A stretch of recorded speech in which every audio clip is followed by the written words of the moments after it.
I was 16 the first time my father told me I was born soft. He said it quietly, as if softness were a shameful stain someone might see if he spoke too loudly. My brother Adrian stood beside him, tall and certain, the heir apparent in every unspoken rule of our family. I had just spilled a tray of glasses during a gathering in our home. Nothing catastrophic, just a clatter, but father's stare fixed on me as though the sound proved something he had always suspected. I remember the way his hand came down on Adrian's shoulder, pride settling there like a weight I would never be strong enough to carry. For years I pretended it didn't bother me, but the truth was that each remark, each withheld opportunity, burrowed deeper than I admitted.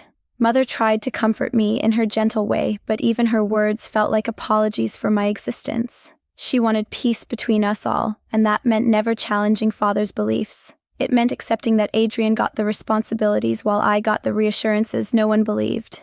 The turning point, though I didn't recognize it then, came the summer before I turned 18. My father's business was expanding, swallowing up smaller companies the way he always said predators must. Adrian was given his first real leadership role, despite lacking even the most basic experience. I watched him flounder, gather himself, flounder again. Yet father praised him at every family dinner. When I offered quiet observations, simple suggestions that would have prevented some of the chaos, Adrian laughed them off and father said, "Leave the business talk to those who can handle it, Mira." It wasn't anger that formed in me, it was something colder, a stillness that made every slight settle into place like pieces in a puzzle I didn't yet understand. A month later, my father announced that he intended to test Adrian's ability to negotiate a critical partnership deal, one that would determine the company's expansion into 3 new markets. I had overheard enough late-night conversations to know the partner, a firm owned by the Vargas family, demanded precise, careful negotiation. Adrian prepared by bragging. I prepared by listening. 2 nights before the meeting, I found evidence, innocent to most eyes, that Adrian had leaked private strategy documents to one of the Vargas cousins in an attempt to warm the ground. He believed it clever. I saw it for what it was. Reckless, short-sighted, dangerous. I confronted him in his room, holding the printed email thread. "Do you have any idea what you've done?" I asked. He smirked, the expression of someone certain no consequence would ever touch him. "You wouldn't understand. This is how real players negotiate besides. Father trusts me. And what if the information is used to undercut us? Then father will deal with it," he said, as if the company were his personal safety net instead of decades of our family's life's work. "Why are you even in here? Go practice being harmless." The words stung more than I wanted them to, but I left without tearing up the evidence as I once might have. Instead, something deliberate began forming in my mind. The next morning, father stormed through the house, berating the staff, shouting Adrian's name. He had discovered a breach, minor, not yet catastrophic, but enough to jeopardize the meeting. Adrian insisted everything was under control. Father believed him, because father always did. I slipped quietly into father's office later that afternoon and placed copies of the emails on his desk. He found them that evening. The uproar shook the house. Adrian denied everything, said I fabricated it, said I doctored the files out of jealousy. Father didn't know who to believe at first, and for a moment I thought the truth might actually win. But by the next morning he had convinced himself that Adrian would never make such an error. I, however, would absolutely try to sabotage him out of spite. His disappointment in me was suffocating. "You could have come to me if you had concerns," he said, as though I had done exactly the opposite. "Instead, you falsified evidence. I never thought you capable of such pettiness." I tried to explain, but every word only tightened his conviction. Mother wept quietly. Adrian stood with his arms crossed, triumphant. I wasn't punished outright. Father preferred quieter forms of erasure. I was excluded from every discussion, every decision. Adrian's position was solidified. The partnership deal went forward with him at the helm. I watched them leave the house for the meeting that morning. Father confident, Adrian smug. I stood in the doorway, feeling the weight of my family's judgment settle around me like chains, but I wasn't broken. I remembered every detail of the negotiation notes Adrian had leaked. I remembered the Vargas family's concerns, their hesitations, and I remembered something else. They had always respected measured voices, calm insight, and those who understood consequences. I made a choice. If my family believed I was weak, perhaps that belief could be the very thing that freed me. Mother was in the kitchen when I grabbed my bag. "Mira, where are you going?" Her voice trembled with worry. Someplace I should have been years ago, I said. She reached for me. Please don't make things worse. I looked at her hand, the soft tremble in her fingers, and for the first time I didn't let her fear dictate my path. I'm going to stop pretending I'm someone they can dismiss. I left before I could lose my resolve. The drive to the Vargas building felt like walking into a storm, every gust made of years of being underestimated. I didn't know if I would be heard, but silence had cost me enough. When I walked into their lobby and asked for an unscheduled meeting, the receptionist stared at me as though I were lost. But once I gave my name, something shifted. They knew the daughter my family dismissed. They also knew, perhaps hoped, that a forgotten voice might speak truths others avoided. Their senior negotiator, Luciana Vargas, agreed to see me for 5 minutes. Just 5. I told her everything. Not with vengeance, but clarity. I explained the leaked documents, the implications, and what my father and brother assumed about my silence. I saw something sharpen in her eyes, curiosity, maybe respect, maybe calculation. She asked questions I answered without hesitation. 5 minutes turned into 20, then 40. By the time she stood, her expression had changed entirely. Your family will not expect what happens next, she said. Neither did I, but I knew as I walked out of that building that the ground beneath my family's arrogance had just begun to shift. I returned home before my father and Adrian, though I half expected to find the house already shaking with whatever consequences the Vargas family had decided to unleash. Instead, the halls were quiet, the late afternoon sun stretching long golden bars across the marble floor. I walked through them slowly, feeling as though I had crossed into a version of my life where everything looked familiar but none of the meanings were the same. My hands trembled with what I had done, what I had set in motion, but a deeper certainty held me upright. I had not lied. I had not manipulated. I had merely given the truth a voice they had refused to hear. When the front door finally opened, I heard raised voices immediately. Father's tone, sharp and bewildered, clashed with Adrian's frantic attempts to remain confident. I stayed in the hallway, partly hidden behind the staircase, listening. What do you mean they postponed the signing? Father demanded.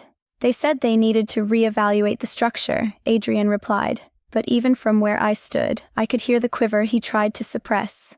They did not say, reevaluate, Father snapped. They said they were deeply concerned about internal integrity. Those were their exact words. Something happened. Something you're not telling me. I didn't do anything wrong, Adrian said. Maybe they're just posturing, trying to force better terms. Don't be foolish. They sounded offended. Offended, Adrian. They do not offend easily. I stepped out before I could second-guess myself. They don't, I said. Both of them turned. Adrian's eyes widened, fury igniting there. Father looked at me the way he might look at a sudden leak in a dam, an unwelcome sign of a problem he wanted to pretend didn't exist. What did you do? Adrian snarled. I told them the truth, I said, about the leak, about your warm the ground maneuver, about how our family manages risk. Father's face blanched, then reddened. You went to them? Behind our backs. After you refused to believe me. Yes, I replied. My voice sounded calm, almost detached, but inside, every heartbeat was a drum. You wanted me silent. I chose to speak where it mattered. Adrian lunged forward as if to grab my arm, but Father held him back. You reckless girl, he hissed, and the word girl stung more than anything else he said. Do you understand what you've done? I understand exactly, I said. You trusted the wrong child. The sound that followed was not shouting. It was silence. Heavy, fragile, and somehow louder than any scream. Father stared at me with an expression that wasn't anger at first, but disbelief. As though he were seeing a stranger. Perhaps he was. I felt like one myself. Get out, Adrian spat. Get out of this house, Mira. You ruined everything. I didn't ruin anything, I said, though my voice trembled now. The truth did. Father turned away, dismissing me with a gesture that hurt more than any accusation. Go to your room, he said quietly. I cannot look at you right now. I stood there a moment longer, feeling something collapse inside me that had nothing to do with guilt. Then I went upstairs, but not to hide. I packed a single small bag, my movements mechanical. I did not intend to leave forever, only to remove myself from a storm that had no place for fairness. Mother found me halfway through. Her eyes were swollen, her hands unsteady. Mira, please, she whispered. Your father is furious. Adrian blames you completely. You cannot just walk out. I'm not running, I said, though perhaps I was. I need space, and they need to see what it feels like when I'm gone. She grabbed my sleeve. They will think you are abandoning us. I shook my head. They already think I am the problem. Maybe absence will teach them the truth presence never could. She didn't argue after that. She only held me, her embrace trembling with a sorrow I wished I could fix. But I couldn't stay and be crushed in the same pattern I had just broken. I left that night. Luciana Vargas called the next morning. I had expected news, but not her tone, measured, warm, professional all at once. Your insights were correct, she said. We decided that proceeding with the deal under current leadership poses unnecessary risk. I waited, breath held. We want to work with your family, she continued, but not under your brother's direction. Your father is rigid, but not foolish. He will adjust when his interests demand it. What are you suggesting? That you return home at the appropriate moment, she said. Not now, not yet, but soon. For what purpose? She paused, choosing her words. You may not believe this, but you have leverage. Your father needs the partnership. Adrian cannot manage it, and you, quiet as they think you are, understand more about this deal than either of them. When the time comes, you step forward, and they will have no choice but to accept your role. I sat on the edge of the small bed in the guest room I had rented, staring at the wall. They won't accept me. They will, she said. Because they must. I didn't know whether to feel triumphant or sick. Maybe both. 2 days later, Father called. I almost didn't answer. When I did, his voice was clipped, brittle. Return home, he ordered. Now. What happened? I asked, though I already knew. The Vargases refused to finalize the agreement unless you are present for further discussions. There was venom in his tone, but also something tight and strained. Fear, perhaps. I do not know what you told them, but you will come back and fix what you broke. I didn't break it, I said quietly. Enough. His patience snapped like a branch. We will speak when you return. I agreed because the time was right, not because he commanded it. When I walked back into the house, the atmosphere was brittle with tension. Adrian was pacing the foyer, muttering under his breath. Mother looked drained. Father stood by the staircase, arms crossed. We are going to the Vargas office, he said without greeting. You will undo this nonsense and assure them their concerns are addressed. Father, I said, meeting his gaze steadily, they don't want reassurance. They want competence. Adrian scoffed. As if you know anything about competence.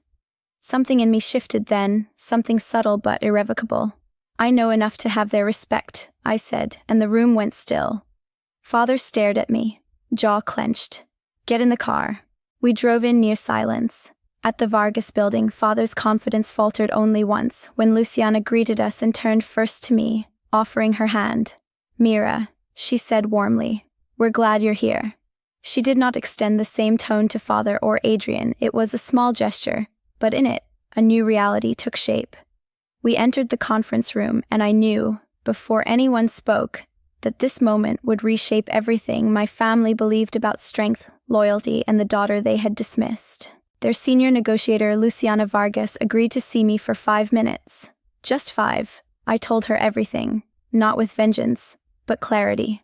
I explained the leaked documents, the implications, and what my father and brother assumed about my silence. I saw something sharpen in her eyes, curiosity, maybe respect, maybe calculation. She asked questions I answered without hesitation. 5 minutes turned into 20, then 40. By the time she stood, her expression had changed entirely. Your family will not expect what happens next, she said. Neither did I, but I knew, as I walked out of that building, that the ground beneath my family's arrogance had just begun to shift. The conference room was glass-walled, high above the city, sunlight pouring across the long, polished table like a spotlight on an unspoken truth. Father and Adrian took their seats stiffly, rigid with the expectation that they could still control the narrative if they only projected enough authority. But the Vargases were already seated, Luciana at the head flanked by 2 senior partners, and the subtle shift in the room's energy told me that whatever power my family once commanded here had slipped through their fingers. Luciana waited until everyone settled. Then she folded her hands neatly and said, "We appreciate all of you coming on such short notice. Recent developments have made it necessary to reassess leadership roles in this partnership." Father leaned forward. We understand you have concerns. I assure you, we can address them directly. My son is fully capable. With respect, Luciana cut in, her voice calm but impenetrable. Your son's actions created the breach, and your initial response to it raised further doubts. Adrian bristled. I explained. You denied responsibility. One of the partners corrected. There is a difference. I felt rather than saw father's glare shift sharply toward me as though I were the origin of every unraveling thread. But Luciana continued before he could speak. We have no interest in proceeding under uncertain leadership. However, she said, turning her gaze toward me, we have been impressed with the clarity and foresight Mira demonstrated in identifying risks and articulating the broader strategic landscape. My breath caught. I kept my posture steady. Father's voice was cold. She is not an official representative of our company. She could be, Luciana replied, if you wish this partnership to proceed. Silence fell, thick, charged. Adrian's chair scraped the floor as he shot up. You can't be serious. She went behind our backs. She humiliated us. She knows nothing about negotiations. Luciana regarded him with a calm that made his outburst look juvenile.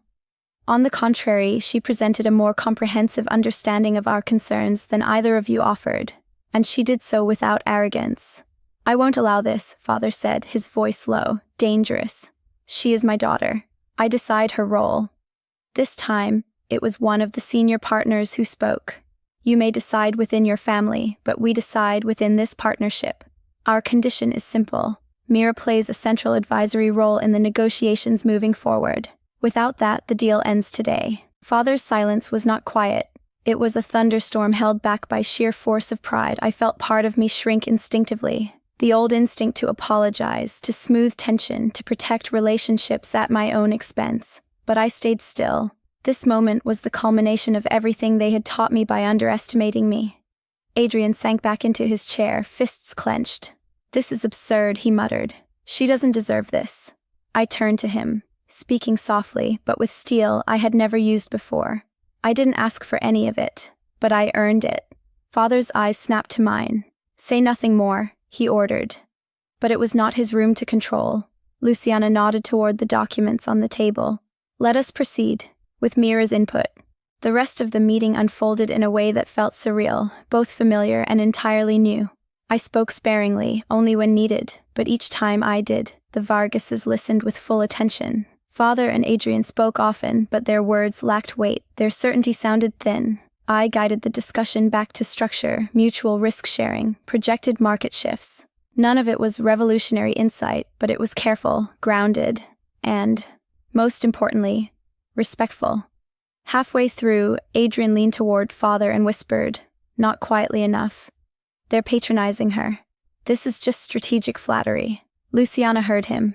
We do not patronize, she said. We select our partners based on capability, and Mira has demonstrated more of it than either of you. By the time the meeting concluded, the path forward was unmistakable. The partnership would proceed only under terms that recognized my role as an internal advisor. Father had agreed, tight-lipped, barely containing his resentment, because losing the deal entirely would have been catastrophic. When we walked out of the building, the air outside felt cooler than it should have. I paused at the top of the steps, taking a moment before facing the car waiting at the curb. Adrian rounded on me first. You think this means anything? You think one meeting makes you important? They're using you. I met his fury with calm. If they're using me, it's because I am useful. Father stepped closer, his face carved in disapproval. You humiliated this family, you embarrassed me, and you did it publicly. No, I said. My hands shook, but I kept my voice steady. I told the truth. You embarrassed yourselves. His jaw tightened. Do not test me, Mira. I tolerated your behavior out of patience, but it ends now. You will apologize to the board, retract whatever lies you fed the Vargases. They weren't lies. Enough! His voice broke on the word. Mother, who had stayed silent until now, approached slowly. Maybe, she said, her voice trembling, we should consider that she did what none of us could. Father stared at her, stunned. She looked at me then, not with fear this time, but with a quiet pride she had never dared show. We needed the truth, she whispered. Father shook his head, stepping back as though the world had tilted beneath him. This is not how families operate. It's how they grow, she said gently. The drive home was icy. No one spoke. I stared out the window, watching the city glide by, feeling a hollow ache beneath the satisfaction. Revenge was never the goal. Justice was. But justice has a cost, and I felt every ounce of it in my chest. That night, Father retreated to his study. Adrian stormed out, slamming his bedroom door. Mother lingered near me in the hallway. You were brave, she said softly. Braver than any of us. I just told the truth, I murmured. Truth requires courage, she said. And you had it. For the next week, the house felt like a battlefield in uneasy ceasefire. Father spoke to me only when necessary, but never with the same dismissive tone. Adrian avoided me entirely. But every morning, new emails arrived from the Vargas team, addressed to me.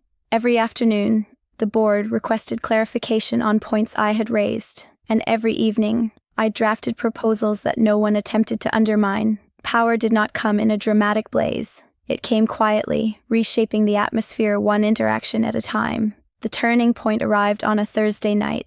Father knocked on my bedroom door. I hesitated before opening it. He stood stiffly, as though the act of being there cost him something enormous. We have a board review tomorrow, he said. They expect you to present. I know, I replied. He looked down the hallway, anywhere but at me. I never believed you were capable. I was wrong. The words were ragged, begrudging, but real. I didn't need you to believe in me, I said quietly. I just needed you not to stand in my way. He closed his eyes, exhaling slowly.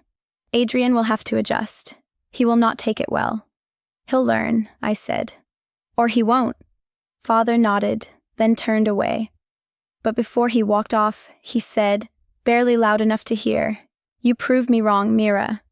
It was not affection, not apology, but it was acknowledgement, and in our family, that was seismic.